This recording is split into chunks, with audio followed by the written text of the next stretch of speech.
आदाब नमस्कार, आप देख रहे हैं आईएनएन चैनल। मैं हूं शेख अहमद अली। प्राइम टाइम में आइए सबसे पहले नजर डालते हैं हेडलाइंस पर। यौम आशुरा के मौके पर करबला में भगदड़ में 31 अफराद हलाक, 100 से ज्यादा जख्मी। स्टार्टअप ग्रैंड चैलेंज प्रोजेक्ट की शुरुआत, वजीर आजम मोदी ने कहा आईआईटी के तुलबा प्लास्टिक का मुतबादिल करें तलाश। जुमेरात को गणेश विसर्जन की तैयारियां मुकम्मिल, सख्त सिक्योरिटी इंतजामात। टीआरएस हुकूमत दे रही है अक़लियतों को धोखा, अक़लियती बजट में कमी पर कांग्रेस ने केसीआर को कहा आरएसएस का एजेंट। और किसानों के मसाइल पर कांग्रेस का रियासत गिर एहतजाज, रैतु बंधु की रकम फौरी जारी करने उत्तम कुमार रेड्डी का मुतालबा। अब खबरें तफसील से। इराक के जुनूबी शहर करबला में यौम आशुरा के जुलूस के दौरान में गुजरगाह का एक हिस्सा गिर गया, जिससे 31 अफराद हलाक और 100 से ज़्यादा ज़ख्मी हो गए हैं। इराक़ी वज़ारत सेहत के तर्जुमान सैफुल बदर ने ये इत्तला दी। सिक्योरिटी ज़राए के मुताबिक करबला में ये वाक़या मातमी जुलूस के आखिरी सिरे में पेश आया, जिससे लोगों में अफरा तफरी फैल गई और भगदड़ मच गई। करबला में 10 मुहर्रम के जुलूस में हज़ारों अफराद ने शिरकत की है और इराक़ के अलावा दुनिया के दूसरे मुल्कों से भी अहले तशी इस जुलूस में शिरकत के लिए आए थे। इराक़ी हुकूमत ने इस मौके पर सिक्योरिटी के सख्त इंतजामात किए थे। वजारत के तर्जुमान ने एक बयान जारी करके कहा कि करबला की भगदड़ में मरने वालों की तादाद बढ़कर 31 हो गई है और 100 दीगर जख्मी हुए हैं। इससे पहले 16 लोगों के मारे जाने की इत्तला थी। ख्याल रहे कि नवाज रसूल सल्लल्लाहु अलैहि वसल्लम हज़रत इमाम हुसैन रज़ियल्लाहु ताला अन्हु के यौम शहादत के रोज़ दुनिया भर से लाखों अफराद करबला में जमा होते हैं। हज़रत इमाम हुसैन रज़ियल्लाहु अन्हु और उनके साथियों की अजीम कुर्बानी की याद में यौम आशुरा के मौके पर जुलूस निकाले जाते हैं। यौम आशुर हर साल इस्लामी कैलेंडर के पहले महीने की 10 तारीख को मनाया जाता है। इसी मुनासिबत से 10 मुहर्रम को यौम आशुर भी कहा जाता है। इस मौके पर अज़ादारान हज़रत हुसैन रज़ियल्लाहु ताला अन्हु की याद में मजालिस का इनेकाद करते हैं, जबकि मातमी जुलूस भी निकाले जाते हैं। अयोध्या में बाबरी मस्जिद राम जन्मभूमि अराजी तनाज़े पर आज 21वें दिन सुप्रीम कोर्ट में समाअत हुई, जिसमें सुन्नी वक्फ बोर्ड ने अपने मजीद दलाइल पेश किए।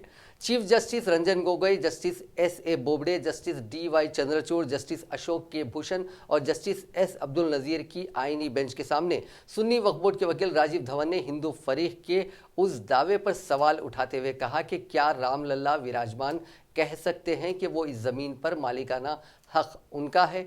नहीं, क्योंकि उनका मालिकाना हक कभी नहीं रहा है। धवन ने 1962 में अदालत उज़्मा के दिए गए फैसले का हवाला देते हुए इलाहाबाद हाई कोर्ट के फैसले पर सवाल उठाया और कहा कि जो गलती पहले हो चुकी है उसे जारी नहीं रखना चाहिए। सुप्रीम कोर्ट अयोध्या मामले की समाअत को बराह रास्त नशर करने से मुतालिक मफाद आम्मा की अर्जी पर 16 सितंबर को सुनवाई करेगी। इस मामले में अर्जी गुजार के.एन. गोविंदाचार्य की तरफ से चीफ जस्टिस रंजन गोगोई की सदारत वाली बेंच के सामने खास तौर से जिक्र किया गया, जिस अदालत उज़्मा ने कहा कि वो उस पर 16 सितंबर को समाअत करेगी। गुज़िश्ता समाअत के दौरान अदालत ने कहा था कि ये इंतहाई हिस्सास मामला है। आरएसएस के साबिक नजरिया साज के.एन. गोविंदाचार्य की अर्जी में अयोध्या मामले की समाअत को बराह रास्त नशर या रिकॉर्डिंग करने की दरख्वास्त की गई है। गोविंदाचार्य ने अर्जी में कहा कि यह मामला कौमी अहमियत का हामिल है। अर्जी गुजार समेत करोड़ों लोग इस समाअत का हिस्सा बनना चाहते हैं। उन्होंने सितंबर 2018 के अदालत उज़्मा के उस हुक्म का हवाला दिया है जिसमें अहम आईनी मामलों की समाअत को बराह रास्त नशर करने की बात कही गई थी। वज़ीर आज़म नरेंद्र मोदी ने इंडियन इंस्टीट्यूट ऑफ टेक्नोलॉजी के तुलबा से मवेशियों के लिए हरे चारे का इंतज़ाम और प्लास्टिक का सस्ता मुतबादिल तलाश करने के चैलेंज को कबूल करने की अपील की है। मोदी ने यहाँ स्टार्टअप ग्रांड चैलेंज प्रोजेक्ट की शुरुआत करते हुए कहा कि आईआईटी के तुलबा इस चैलेंज से जुड़े और मसले का हल पेश करें। उन्होंने कहा कि तुलबा नए ख्यालात के साथ आगे आएँ, हुकूमत इस पर संजीदगी से गौर करेगी और ज़रूरी हिदायत देगी। इससे रोज़गार के मौके भी पैदा होंगे। उन्होंने कहा कि प्लास्टिक की थैलियों का सस्ता और काबिल रसाई मुतबादिल क्या हो सकता है। ऐसे मुतअद्दिद सब मसाइल का हल देने वाले स्टार्टअप शुरू किए जाएंगे। मुल्क के डेयरी सेक्टर की तोसी देने के लिए हमें नई तकनीक की ज़रूरत है। नए ईजादात हमारे दही समाज से भी आएँ, इसलिए आज स्टार्टअप ग्रैंड चैलेंज का आगाज़ किया जा रहा है। ये कोशिश करनी है कि इस वर्ष 2 अक्टूबर तक अपने घरों को, अपने दफ्तरों को अपने कार्य क्षेत्रों को सिंगल यूज प्लास्टिक से मुक्त करें। मैं देश भर में गांव-गांव में काम कर रहे हर सेल्फ हेल्प ग्रुप से, सिविल सोसाइटी से, सामाजिक संगठनों से, युवा मंडलों से, महिला मंडलों से, क्लबों से, स्कूल और कॉलेज से, सरकारी और निजी संस्थानों से, हर व्यक्ति, हर संगठन से इस अभियान से जुड़ने के लिए हृदयपूर्वक बहुत बहुत आग्रह कर। अगर आप अपने ड्राइंग रूम को वजीर आजम नरेंद्र मोदी के मिलने वाले तहाइफ से सजाना चाहते हैं तो आप उन्हें घर बैठे ऑनलाइन नीलामी में खरीद सकते हैं। ये नीलामी 14 सितंबर से 3 अक्टूबर तक होगी, जिसमें मोदी को मिले रंगारंग नायाब और अनोखे तहाइफ खरीदे जा सकेंगे। इनमें चांदी की तलवार से लेकर वजीर आजम की 3D इमेज वाली दस्तकारी तक शामिल है। नीलामी से मिलने वाली रकम का इस्तेमाल नमामि गंगे मंसूबे में खर्च की जाएगी। सकाफत और सियाहत के मरकजी वजीर प्रहलाद पटेल ने आज यहाँ कहा कि नेशनल म्यूजियम ऑफ आर्ट में नरेंद्र मोदी को मिलने वाले तहाइफ में 2772 चीजों को ऑनलाइन नीलाम किया जा रहा है। ये नीलामी 14 सितंबर से होगी, जो 3 अक्टूबर तक चलेगी और उसे 1 माह तक बढ़ाया जा सकता है। उन्होंने बताया कि नीलामी के लिए तमाम अशिया की महफूज कीमत यानी रिजर्व प्राइस रखी जाएगी और इस पर बोली लगाई जाएगी। तहाइफ की फरोख्त रिजर्व प्राइस से कम कीमत पर नहीं होगी। रियासतों में मोटर गाड़ियों पर जुर्माने के ताल्लुक से जारी बहस और मुबाहिसे के बीच मरकजी वजीर ट्रांसपोर्ट नितिन गडकरी ने आज कहा कि रियासतें चाहे तो जुर्माने पर नजरसानी कर सकती हैं और उन्हें उसके ताल्लुक से परेशानी नहीं है। गडकरी ने सहाफियों से बातचीत करते हुए कहा कि रियासतें चाहे तो जुर्माने में तब्दीली कर सकती हैं, लेकिन लोगों की जिंदगी महफूज होनी चाहिए। ट्रैफिक जुर्माने की रकम बढ़ाने पर उन्होंने कहा कि यह आमदनी बढ़ाने की स्कीम नहीं है। Actually, the motto is not collecting fine. This is not a revenue income scheme. Are you not very worried about the people of 1,50,000 deaths?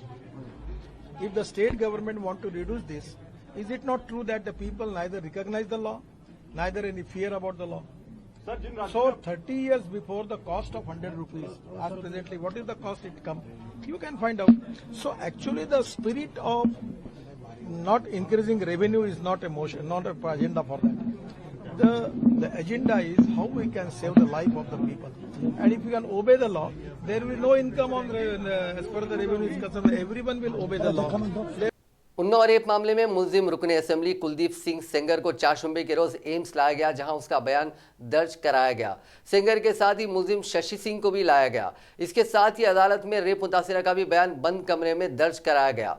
बता दें कि एम्स के जयप्रकाश नारायण ट्रॉमा सेंटर की पहली मंजिल पर सेमिनार हॉल में ये अदालत बनाई गई है, जहां 11 सितंबर यानी आज से मुतासिरा का बयान दर्ज करने का अमल शुरू हुआ है।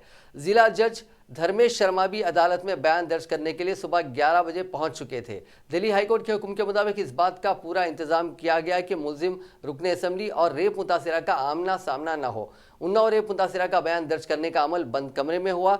समाअत के दौरान सेमिनार हॉल में लगे सभी सीसी कैमरे भी बंद किए गए थे। वजीर खजाना निर्मला सीतारामन ने ऑटो सेक्टर में बहरान के लिए ओला और उबेर जैसे कैब सर्विसेज को जिम्मेदार ठहराया है। सीतारामन ने कहा कि ऑटोमोबाइल इंडस्ट्री में BS6 और लोगों की सोच में आई तब्दीली का असर पड़ रहा है। लोग अब गाड़ी खरीदने के बजाय ओला या उबेर जैसे कैब सर्विसेज को तरजीह दे रहे हैं। सीतारामन ने कहा कि ऑटोमोबाइल सेक्टर कई चीज़ों से मुतासिर है, जिसमें BS6 रजिस्ट्रेशन से मुताल्लिक बातें और लोगों की सोच में तब्दीली शामिल है। उन्होंने कहा कि कुछ स्टडीज़ बताते हैं कि गाड़ियों को लेकर नौजवानों की सोच बदली है। वो खुद की गाड़ी खरीद कर माहवार खिस देने के बजाय ओला या उबेर या मेट्रो की खिदमात को पसंद कर रहे हैं। Automobile sector in particular and the components together have been affected by several things, inclusive of the mindset. Some studies do tell us the mindsets of the millennials who are now preferring not to commit an EMI towards buying an automobile, instead would prefer to have Ola and Uber and everything else, or take the metro. So a whole lot of factors are influencing the automobile sector. We are all seized of the problem, we try to solve it. MDMK के सरबराह और राज्यसभा के रुकन वाइको ने national conference के सरबराह और जम्मू कश्मीर के साबिक वजीर आला फारूक अब्दुल्ला को रिहा करने के लिए सुप्रीम कोर्ट में हबस से बेजा की अजरदारी दायर की है। वाइको ने अपनी अर्जी में दावा किया है कि अब्दुल्ला को 15 सितंबर को तमिलनाडु के साबिक वजीर आला CN अन्नादुराई की यौम पैदाइश की तकरीब में शामिल होना था, लेकिन गुज़िश्ता 5 अगस्त से ही उनसे रब्ता नहीं हो पा रहा है। उन्होंने फारूक अब्दुल्ला को असलतन अदालत में पेश करने की मरकज़ को हिदायत देने की अदालत से दरख्वास्त की है। वाइको ने कहा कि अब्दुल्ला को हिरासत में रखा गया है, मरकज़ी हुकूमत उन्हें रिहा करे ताकि वो प्रोग्राम में शिरकत कर सके। वाज़ेह रहे कि जम्मू कश्मीर को खुसूसी दर्जा देने वाले आइन के आर्टिकल 370 को ख़त्म करने के बाद से वहाँ अहम पार्टियों के लीडरों को नज़रबंद रखा गया है, उनमें फारूक अब्दुल्ला भी शामिल हैं। हैदराबाद में गणेश विसर्जन जुलूस के लिए तमाम इंतजामात मुकम्मिल कर लिए गए हैं। 12 सितंबर यानी जुमेरात के दिन गणेश विसर्जन के लिए 354 क्रेन मुख्तलिफ मकामात पर रखे गए हैं ताकि जल्द से जल्द मूर्तियों का विसर्जन हो सके। 12 सितंबर के दिन 11 था 15,000 मूर्तियों का विसर्जन होगा। हुसैन सागर में विसर्जन के दौरान 15 कश्ती और 50 तैराकी के माहिरीन को भी तैनात किया गया है। इसके अलावा 15 मेडिकल कैंप्स और 7 एम्बुलेंसेस को तैयार रखा गया है ताकि आवाम को किसी किस्म की परेशानी ना हो। जुलूस के दौरान 115 मकामात पर 30 लाख वाटर पैकेट्स आवाम के लिए दस्तियाब रहेंगे। हैदराबाद, सैबराबाद और रच्चाकुंडा कमिश्नरेट में जुलूस के दौरान 27,955 पुलिस अमला तैनात रहेगा।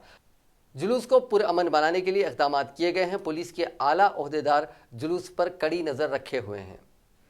ग्रेटर हैदराबाद म्युनिसिपल कॉरपोरेशन के मेयर बी राम मोहन ने कहा कि ग्रेटर हैदराबाद में 12 सितंबर को होने वाली गणेश विसर्जन के सिलसिले में 20 करोड़ की लागत से 32 मकामात कायम किए गए हैं। शहर के 391 किलोमीटर तवील रास्ते से जहां से शोभा यात्रा गुजरती है, वहां पर 3 किलोमीटर पर एक गणेश एक्शन टीम तश्कील दी गई है। हर एक टीम में एक सैनिटरी सुपरवाइजर या सैनिटरी जवान, 3 SFA और 21 सफाई वर्कर्स 3 शिफ्टों में काम करेंगे। मूर्तियों के विसर्जन के मकामात पर 27 मेडिकल कैंप्स और 52 मोबाइल टॉयलेट्स कायम किए गए हैं। मजमूई तौर पर 194 गणेश एक्शन टीम कायम किए गए हैं। साफ सफाई के कामों में 481 सुपरवाइजर, 719 SFA, 9,849 सफाई वर्कर्स को तैनात किया गया है। ग्रेटर हैदराबाद में कॉरपोरेशन की जानिब से तकरीबन 20 करोड़ की लागत के काम अंजाम दिए गए हैं। गणेश मूर्तियों के विसर्जन को पुरसुकून तरीके से अंजाम देने के लिए 32 इलाकों में 93 स्टैटिक क्रेन और 134 मोबाइल क्रेन का इस्तेमाल किया जा रहा है।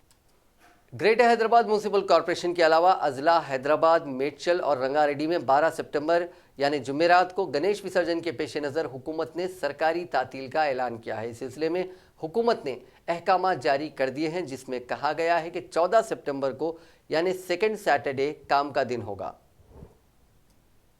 साबिक रुकन पार्लियामेंट गुत्था सुखेंद्र रेड्डी का आज बहैसियत सदरनशीन कानून साज काउंसिल बिला मुकाबला इंतखाब अमल में आया है।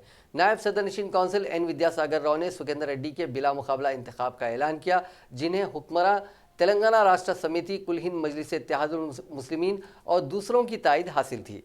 वजीर उमूर मुखन्ना V प्रशांत रेड्डी, दूसरे वज़रा मजलिस इत्तेहादुल मुस्लिमीन के रुकन जनाब सैयद अमीनुल हसन जाफरी, कांग्रेस के रुकन T जीवन रेड्डी, बीजेपी के रुकन N रामचंद्र राव ने उन्हें रस्मी तौर पर कुर्सी सदारत तक पहुंचाया। प्रशांत रेड्डी, दूसरे कई वज़रा और अरकान ने सुखेंद्र रेड्डी के इंतखाब पर उन्हें मुबारकबाद देते हुए इस यकीन का इजहार किया कि वो सदरनशीन काउंसिल के ओहदे की हैसियत से मिसाली खिदमात अंजाम देंगे। प्रशांत रेड्डी ने याद दहानी की कि सुखेंद्र रेड्डी ने ग्राम पंचायत के वार्ड रुकन की हैसियत से अपने सियासी करियर का आगाज़ किया था। उन्होंने उम्मीद जाहिर की कि नए सदरनशीन का 40 साल तजुर्बा उन्हें ऐवान की कार्रवाई पुरसुकून अंदाज में चलाने में मददगार साबित होगा। 1954 में जिले नलगुंडा में एक किसान खानदान में पैदा होने वाले सुखेंद्र रेड्डी ने 1981 में पंचायत राज रुकन बनने के बाद जिला परिषद और फिर हल्के लोकसभा नलगुंडा की 3 मरतबा नुमाइंदगी की थी।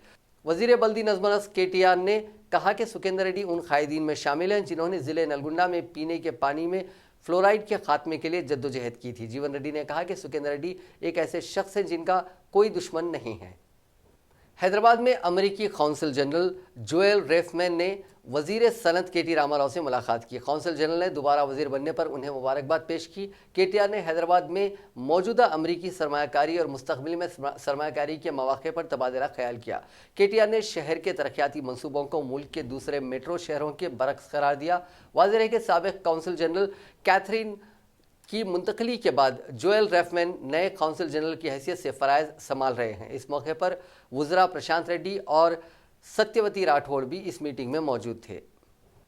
वज़ीर बल्दी नज़्म नस्क KT रामाराव ने कहा कि नए म्यूनसिपल एक्ट से मुतालिक अवाम में शऊर बेदारी ज़रूरी है। वज़ीर का ओहदा संभालने के बाद महकमे के आला ओहदेदारों के साथ जायज़ा इजलास मुनक़िद करते हुए उन्होंने महकमे की कारकर्दगी का जायज़ा लिया। वज़ीर ने ओहदेदारों पर जोर दिया कि वो मौजूदा तरक्याती प्रोग्रामों को जारी रखें और हुकूमत की जानिब से शुरू की जाने वाली मुख्तलिफ इंतज़ामी असलाहात से अवाम को आगाह करने के लिए इक़दाम करें।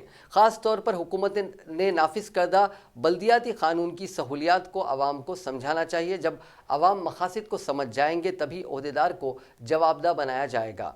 KTR ने बल्दी ओहदेदारों पर जोर दिया कि वो जल्द ही तमाम म्यूनसिपल कमिश्नर्स के साथ हैदराबाद में इजलास तलब करें ताकि बल्दिया से मुतालिक हुकूमत के नजरियात को वाज़ेह किया जा सके। इजलास में CDMS श्रीदेवी ने रियासत की बल्दियात की मुख्तलिफ सरगर्मियों की वजाहत की। इस इजलास में महकमे के सेक्रेटरी अरविंद कुमार, GHMC के कमिश्नर लोकेश कुमार के अलावा दीगर ओहदेदार मौजूद थे। तेलंगाना कांग्रेस कमेटी की जानिब से आज रियासत के तमाम असम्बली हलकों में रैतू बंधु स्कीम की रकम की इजराई और ज़रई कर्ज़ों की माफ़ी का मुतालबा करते हुए एहतजाजी मुजाहरे किए गए।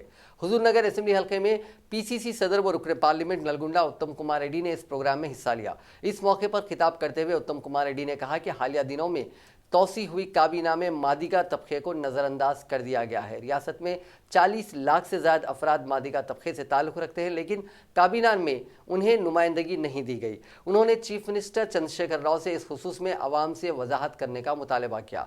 उत्तम कुमार रेड्डी ने कहा कि चंद्रशेखर राव हुकूमत ने गुज़िश्ता मियाद और जारिया मियाद में किए गए एक भी वादे को पूरा नहीं किया। अभी भी रैतू बंधु स्कीम के तहत 50% से ज़्यादा किसानों को इमदाद नहीं दी गई है। ज़रई कर्ज़े माफ़ करने का वादा जूं का तूं बरकरार है। उन्होंने कहा कि गुज़िश्ता मियाद में TRS हुकूमत ने मुसलमानों और गिरिजनों को 12% तहफ़्फ़ुज़ात फराहम करने का वादा किया था, लेकिन इस वादे को भी पूरा नहीं किया गया। जबकि पड़ोसी रियासत महाराष्ट्र में मराठों को 12% तहफ़्फ़ुज़ात फराहम किए गए, जो दीगर तबक़ात को दिए जाने वाले 50% तहफ़्फ़ुज़ात से हटकर हैं।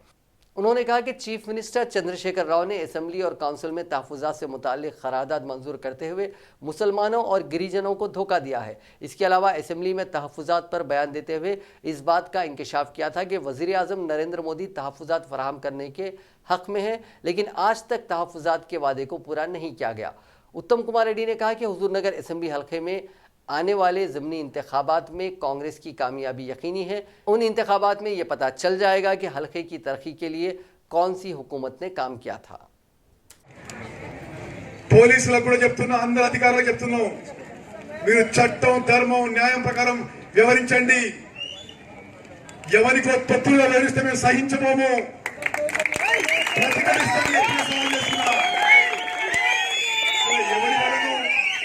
ఎవరి వల్ల నీకు పోస్టింగ్ రావచ్చు, మీరు ఏమైనా చేసుకోండి, కార్యకర్తల జోలికి వస్తే మాత్రం సహించమని చెప్పి నేను మనం చేస్తున్నాం. ఏ ఒక్క కార్యకర్తకి ఏ పోలీస్ స్టేషన్ లో ఇబ్బంది జరిగినా మనందరం ఉమ్మడిగా ప్రతిఘటిస్తామని చెప్పి నేను మనం చేస్తున్నా. ఇబ్బంది పట్టే అధికారులకి అధికార పార్టీ వాళ్ళకి హెచ్చరిస్తున్నాం. నేను కూడా చాలా ఏళ్ళ రాజకీయాలు ఉంటా, ఇంకా ఇంకో 15 నేను ఉంటా. ఎవరిని మర్చిపో, మిత్తితో సహా వసూలు చేస్తే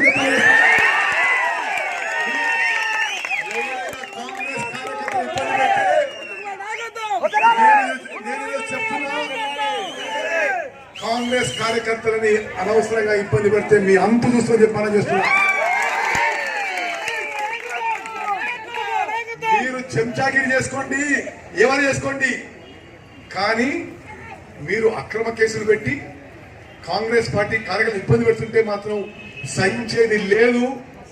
దేనికైనా సరే ప్రజాస్వామ్య పద్ధతిలో తీవ్రంగా స్పందిస్తాం, ప్రకటిస్తాం. ఇది ప్రజల్లోకి తీసుకుపోవాలని చెప్పిన మనం చేస్తున్నాం. అధికార పార్టీలో ఉంది ప్రభుత్వంలో ఉన్న వాళ్ళు దళితులకి, గిరిజనులకి, బీసీలకి, మైనారిటీలకి, పేదవారికి మీకు చేతనైతే సహాయం చేయండి. PCC अक़लियती डिपार्टमेंट के चेयरमैन शेख अब्दुल्ला सोहेल ने कहा कि KCR ने जो बजट पेश किया है उसमें अक़लियतों के साथ नाइंसाफ़ी की गई है। मीडिया से बात करते हुए उन्होंने कहा कि अक़लियती बहबूद के तमाम स्कीमों के बजट में कटौती की गई है। उन्होंने कहा कि कल तक अक़लियत दोस्त का नकाब पहनकर केसीआर धोखा देते आ रहे थे, लेकिन अब वो बेनकाब हो चुके हैं और वो बीजेपी को खुश करने का काम कर रहे हैं। उन्होंने कहा कि अक़लियती तलबा को तालीम से दूर करने के लिए बजट में भारी कटौती की गई है। कटौती के आदाद शुमार पेश करते हुए कहा कि गुज़िश्ता बजट के मुकाबले करीब 600 करोड़ रुपए कम किए गए हैं। इस बजट से अक़लियती बेरोज़गार अफराद के लिए रोज़गार के मौक़े ख़त्म हो गए हैं। 4.13 करोड़ रुपए जो अलाउड करे थे आप, प्रोवाइडिंग एजुकेशन टू मदरसास minorities and disabled similar 10 lakhs were allotted to building for minorities polytechnics, ये भी बिल्कुल आप बर्खास्त कर दे रहे। आप सारे स्कीम जो है बर्खास्त कर दे के अभी आप होंगे क्या असेंबली के अंदर दो कायद केसीआर साहब और अकबरुद्दीन नवीजी साहब, एक ज़बरदस्त ड्रामा प्ले होगा असेंबली में। आप इंग्लिश में अकबरुद्दीन नवीजी साहब जो है ज़बरदस्त स्पीच देंगे, उसके बदले में केसीआर साहब उर्दू में ज़बरदस्त जवाब देंगे। एक खेल होगा असेंबली के अंदर। उसके बाद जो है कुछ हद तक शायद आप अकबर साहब को मनाने के लिए या फिर माइनॉरिटीज़ को करने के लिए जो है कुछ अमाउंट बढ़ाएंगे। फिर उधर से जो है अकबर साहब के एमआईएम के फॉलोअर्स फेसबुक पे उनकी स्पीच चलाएंगे, इधर केसीआर साहब के फॉलोअर्स उर्दू में स्पीच दिए बोल के इनकी स्पीच चलाएंगे। ये ड्रामा न को। अगर से अकबर साहब असेंबली में अगर से वाकई माइनॉरिटीज़ के साथ जो केसीआर साहब कर रहे हैं, अगर से वाकई माइनॉरिटीज़ के ताल्लुक से कुछ करना चाह रहे हैं, तो केसीआर साहब का जो मुखड़ा है, जो फेस जो आप जो है भगवा पार्टी के साथ जो मिलके चल रहे हैं, वो फेस उतारिए। जो सेक्युलरिज्म का जो नकाब ओढ़ के है वो नकाब उतारिए। बताइए केसीआर साहब जो किस तरीके से सामने आ रहे हैं और किस तरीके से माइनॉरिटीज़ को नुकसान पहुंचा रहे हैं। चाहे वो ट्रिपल तलाक में पार्लियामेंट में बिल के टाइम पे खामोशी अख्तियार करना हो, और इस वक्त यहाँ की असेंबली में सीधा बजट के ऊपर जो है सीधा नुकसान। अगर से माशियत अगर से नुकसान होती है किसी कौम की, तो उसको कौम को बहुत ज़्यादा नुकसान होता है। इसी तरह से ये दोनों मिलकर जो चीट कर रहे हैं। हम केसीआर साहब से गुजारिश करते हैं कि आप गुलाबी रंग का अपना परचम हटाकर सीधा बीजेपी का जो है परचम लगा लीजिए। आप बीजेपी के भक्त हैं, मोदी के भक्त हैं। आप माइनॉरिटीज़ को नुकसान करने के लिए गवर्नमेंट ये रन कर रहे हैं। हम आपसे चाहते हैं कि आप अपना असली चेहरा सामने लेकर आवाम के सामने आ जाए। टीपीसीसी के तर्जुमान जी निरंजन ने कहा कि रियासत में माशी इमरजेंसी का ऐलान किया जाए। मीडिया से बात करते हुए उन्होंने कहा कि केसीआर के गलत फैसलों की वजह से बजट में कटौती की गई है। अजीम तर बल्दिया हैदराबाद के लिए सिर्फ 25 करोड़ रुपए मख्तस किए गए हैं। यूनिवर्सिटियों के लिए कोई बजट नहीं है। 1 घंटा बारिश हुई तो सड़कें तालाब बन जाती हैं। हैदराबाद मेट्रोपॉलिटन डेवलपमेंट अथॉरिटी को सिर्फ 20 लाख और मेट्रो के लिए सिर्फ 10 लाख रुपए दिए गए हैं, जबकि ये प्रोजेक्ट पर 350 करोड़ रुपए का खर्च है। हैदराबाद कमिश्नरेट के लिए सिर्फ 10,000 रुपए मख्तस किए गए हैं। उन्होंने कहा कि कल तक 5 लाख करोड़ का बजट कहने वाले केसीआर अब किस तरह बजट में कटौती कर रहे हैं। वज़ीर ज़राअत सिंगी रेड्डी निरंजन रेड्डी ने रियासत में 7,738 मराकज़ से खाद फरोख्त करने का ऐलान किया है। उन्होंने आज यूरिया और दीगर खाद की सरबराही का आला सतही इजलास में जायज़ा लिया। इस मौके पर खिताब करते हुए वज़ीर ज़राअत ने कहा कि खाद को 6,749 प्राइवेट डीलर्स और 938 प्राइमरी एग्रीकल्चरल कोऑपरेटिव सोसाइटीज़ के अलावा 51 एग्रो डीलर्स के ज़रिए खाद फरोख्त की जाएगी। उन्होंने कहा कि रियासत में सिर्फ 7 या 8 मकामात पर खाद की किल्लत पैदा हुई है, जिसकी गलत तशहीर की गई। नतीजे में रियासत भर के किसानों में तशवीश पैदा हो गई। सप्लाई सेंटर से खाद की रवानगी में ताखीर की वजह से बाज़ मकामात पर यूरिया की किल्लत देखी गई। उन्होंने अपोजिशन जमातों को मशवरा दिया कि वो खाद की किल्लत की गैर ज़रूरी तशहीर ना करें, बल्कि किसानों में एतमाद पैदा करने की कोशिश करें। किसानों के मसाइल पर सियासत ना करने का भी उन्होंने अपोजिशन को मशवरा दिया। वज़ीर ज़राअत ने कहा कि पेदापल्ली ज़िले में खरीफ सीज़न ताखीर से शुरू हुआ। वहाँ के रुकने असम्बली और ज़िला कलेक्टर की दरख्वास्त पर दरकार मिकदार में खाद को दस्तयाब रखा जाएगा। निरंजन रेड्डी ने कहा कि कालेश्वरम के अलावा रियासत के कई छोटे बड़े आबपाशी प्रोजेक्ट्स मुकम्मिल हुए हैं, जिसकी वजह से रियासत में ज़ायद काश्त हो रही है। उन्होंने कहा कि रैतू बंधु और रैतू बीमा स्कीम जारी रहेगी। इस सिलसिले में शक करने की ज़रूरत नहीं है। वज़ीर जंगलात एन इंदिरा करण रेड्डी ने कहा है कि जंगलात के असासे और कुदरती वसाइल के तहफ़्फ़ुज़ में अपनी जानों की कुर्बानी देने वाले महकमे जंगलात के मुलाजिमीन की कुर्बानियों को कभी फरामोश नहीं किया जा सकता। उन्होंने आज शहर के नेहरू ज़ूलॉजिकल पार्क में महकमे जंगलात के ज़ेर एहतमाम जंगलात यौम शहीदान तकरीब से खिताब कर रहे थे। उन्होंने कहा कि जंगली जानवरों और जंगलात के तहफ़्फ़ुज़ के दौरान महकमे के कई ओहदेदार और मुलाजिमीन ने अपनी जान गंवा दी। जंगल के असासे और कुदरती वसाइल के तहफ़्फ़ुज़ की जिम्मेदारी हर शहरी पर आयद होती है। उन्होंने कहा कि राजस्थान के जंगलों में कुदरती वसाइल और जंगल के असासे का तहफ़्फ़ुज़ करते हुए 360 अफराद ने अपनी जान की कुर्बानी दे दी। उनकी याद में मुल्क भर में हर साल 11 सितंबर को मरकजी हुकूमत की जानिब से यौम शहीदान जंगलात मनाया जाता है।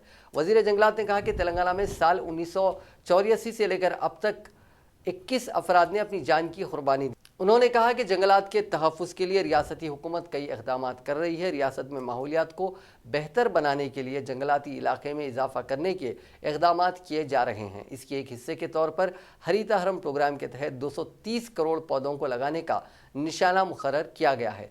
तेलंगाना में जंगलात 24% पर मुश्तमिल हैं। इसे 33% तक इजाफा करने के इक़दाम किए जा रहे हैं। महकमे जंगलात को मुस्तहकम बनाने के लिए बड़े पैमाने पर तक़र्रुरात अमल में लाए गए। इसके अलावा ओहदेदारों और मुलाजिमीन को गाड़ियाँ और दीगर सहूलतें फराहम की गई हैं।